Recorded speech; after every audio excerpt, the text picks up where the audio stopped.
প্রথমবারের মতো বিশ্বকাপের মঞ্চে বাংলাদেশ দলের নেতৃত্ব দিচ্ছেন নাজমুল হোসেন। অধিনায়ক হওয়ায় দায়িত্বটা ঠিকভাবে পালন করার পাশাপাশি সময়টা উপভোগও করতে চান তিনি। টিমের হয়ে প্রত্যেকদিন কন্ট্রিবিউট করতে চাই, যে রেসপন্সিবিলিটিসটা আছে ওইটা ঠিকভাবে পালন করতে চাই, এটাই টার্গেট। আর খুব বেশি ক্যাপ্টেন হওয়া নিয়ে যে অনেক বেশি দায়িত্ব বেড়ে গেছে জিনিসটা এভাবেও চিন্তা করতে চাই না।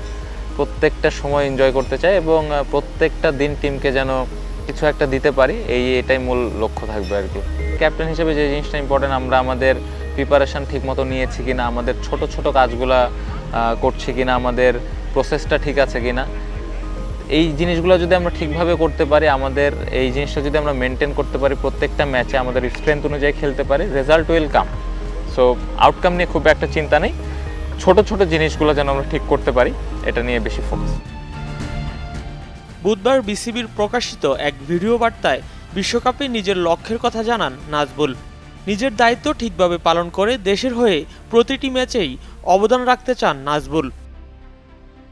এই ধরনের এক্সপিরিয়েন্স ক্রিকেটার যখন টিমে থাকে, স্পেশালি যারা ইয়াং ক্রিকেটার আছে, যাদের অনেক প্লেয়ার আছে প্রথম টি-20 বিশ্বকাপ খেলবেন, সো তাদের জন্য অনেক অনুপ্রেরণা দেবে আমার কাছে মনে হয়, এবং তাদের কাছ থেকে অনেক কিছু শেখার আছে। সাকিব আল হাসান ও মাহমুদুল্লাহর মতো অভিজ্ঞ ক্রিকেটার থাকাকে অনেক বড় সুবিধা মনে করছেন টাইগার অধিনায়ক। টাইমে আমার কোনো ধরনের কোনো হেল্প যদি প্রয়োজন হয়, তার অবশ্যই আমাকে করবেন। সোফার অলরেডি করছেন। অনেক সময় কোনো জায়গায় যদি আমার কোনো সাজেশনের প্রয়োজন হয়, তারা এগিয়ে আসেন। সো ওয়ার্ল্ড কাপে এরকম এর ব্যতিক্রম হবে না বলে আমি আশা করি। সো অবশ্যই আমাদের টিমের জন্য একটা প্লাস পয়েন্ট। অধিনায়ক হিসেবে নাজমুলের আলাদা করে চাওয়া কিছু আছে কিনা, এই প্রশ্নের উত্তরে সাকিবকে টেনেছেন তিনি। চাওয়া থাকবে।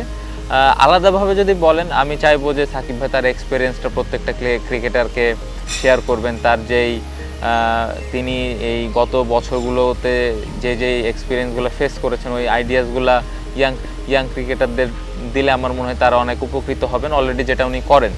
সো এটাই আলাদাভাবে যদি বলেন এক্সপেকটেশন, এই জায়গায় অবশ্যই তার কাছ থেকে চাওয়া থাকবে।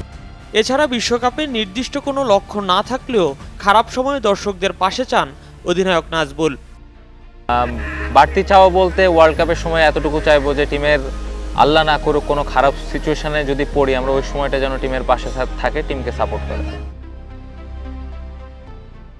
ডালাসে আগামী ৮ জুন শ্রীলঙ্কার বিপক্ষে ম্যাচ দিয়ে শুরু হবে টাইগারদের টি-20 বিশ্বকাপ অভিযান। এর আগে আগামী ১ জুন ভারতের বিপক্ষে প্রস্তুতি ম্যাচে নামবে টাইগাররা।